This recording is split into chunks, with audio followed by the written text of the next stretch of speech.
If you think about Christian Aid Week, we're working with 22,000 churches, 350,000 volunteers, knocking on the doors of 1/5 of all British households.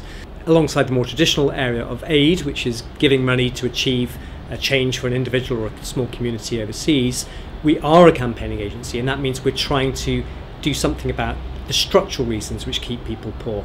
We don't shy away from telling the tough stories of what life is like for the majority of the world's people. And it's the majority of the world's people who are living in quite significant levels of poverty. So we tell those stories, we inform people, we hopefully, through that communications work, get them to give, to act and to pray. So giving could be a donation through a website. Acting could be anything from sign this petition, add your voice. So for instance, last year we worked with people on a mass visual protest where people recorded video messages for the then Prime Minister Gordon Brown, all the way through to forwarding information on, sharing it on Facebook, twittering or retweeting what it is we have to say. So ACT is more than signing postcards these days. In the beginning, we were simply putting stakes in the ground. We were saying, this is a new technology, looks fairly interesting, we don't know quite how we're going to use it yet, but we're going to have a go. And that's paid dividends because it meant that we had an early insight as to the potential of something. And then we were already working with a tool or a channel as it became mainstream and more widely adopted. So a good example of that was our use of Twitter on a protest march. We were twittering 3 years ago, a year after Twitter was launched. And at that time we were simply using it as a way for the marchers to get content onto our website to say, here's what's going on for us right now. That in itself was exciting.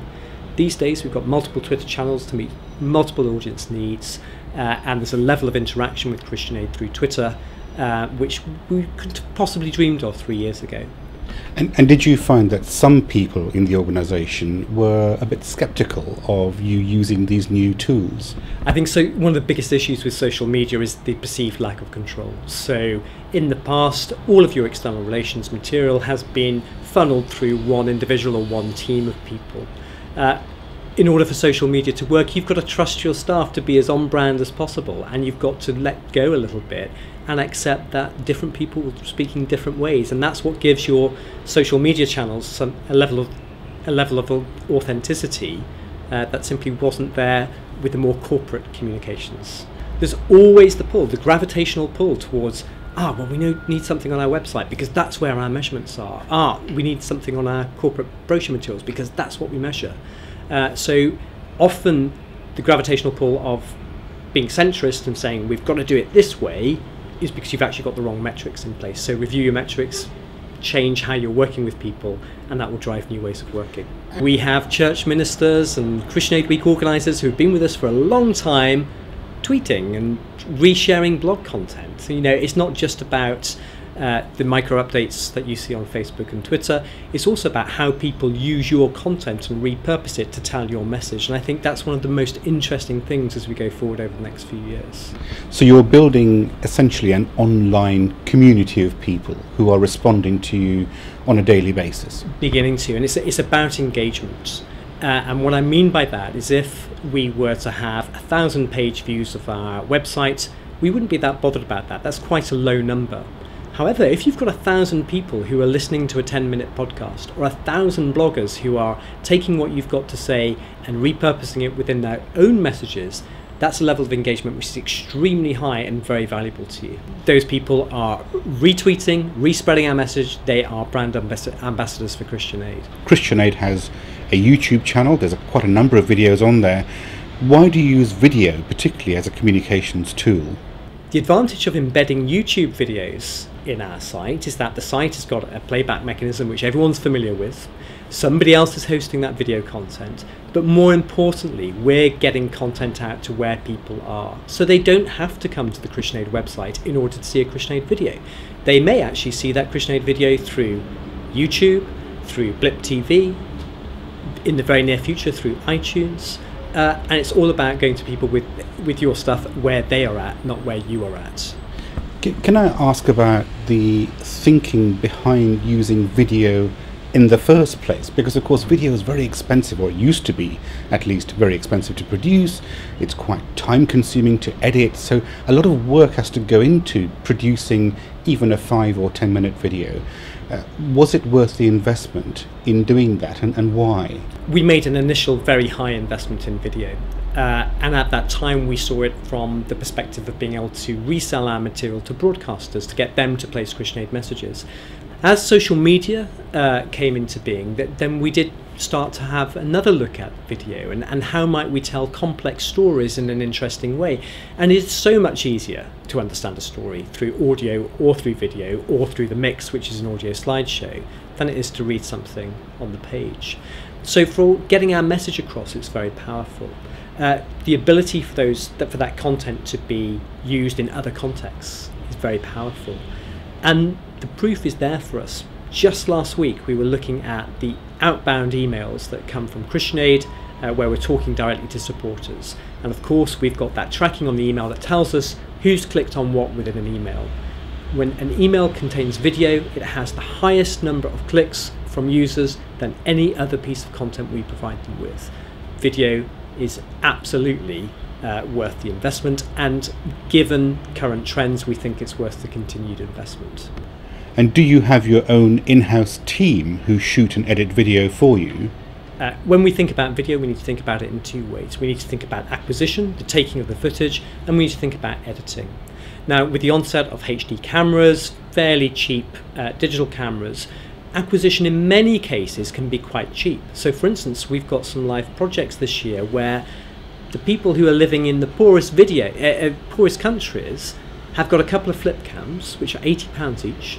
They're recording their daily lives, and they are simply mailing back those video cameras to us at a point in time when it makes sense. At another level up, when staff are travelling for communications trips or for other business trips, it makes sense for them to carry a digital camera with them, and with some simple guidelines we can get the kind of shots that we need. And at the most important level, say for Christian Aid Week or for a major moment, then of course we would send over our own video staff or freelancers. But I'd say that's only in the most special occasions that you're having to use a professional camera crew. And it's important to use the right person for the right job, just as it's important to use the right tool for the right job. So I'm not saying all video can be acquired by non-professional staff, but increasingly we're seeing that that's an option available to us. Now the second half of the equation, of course, is editing. And just like desktop publishing in years gone by, people feel that, oh, well, it's really quite easy now. And the answer is that it's not. In order to pull together a compelling, coherent video that calls people to action, you do need professional editing skills, and we do carry on an investment with that. That said, the cost of hardware is the best part of a tenth of what we were paying a decade ago. So the entry levels for charities are so much lower than they ever were. Strategically, how do you decide which communications channel to use, how to use them, what the content should be? How do you know? Do you decide on a sort of 3 monthly basis what your theme should be for those 3 months? That's an interesting one. For a long time we felt we couldn't have a social media strategy because it was racing ahead so fast that we couldn't possibly say, here's how we're going to use all these things.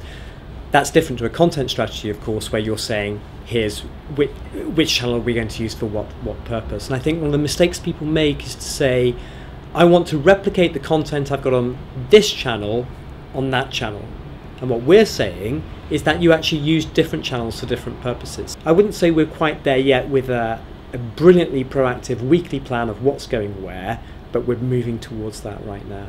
But the most important thing is to get the content. Once you've got the content, you can decide more or less what the best channel for it is. Absolutely. And so our communications officers, when they're traveling in the field, in the past they carried a notebook and a camera. These days they're carrying audio gear, video gear, camera gear, you name it. And we're interested in getting everything we can in every format, and then we make decisions on how we're going to use it. I think the days have gone where an organisation like Christian Aid was the gatekeeper of development information. If you want to find out what's going on overseas now, you don't necessarily need Christian Aid. But if you're working with Christian Aid, you want to know that that effort is accountable, it's transparent, it's making a difference, we've got some impact. And communications is the way to prove all of that. So for me, it's about how are we being accountable to the people who have funded us, who have placed their trust in us, who are using us as their way of dealing with the scandal of poverty. Stephen Buckley, thank you very much indeed. Thank you. Thank you.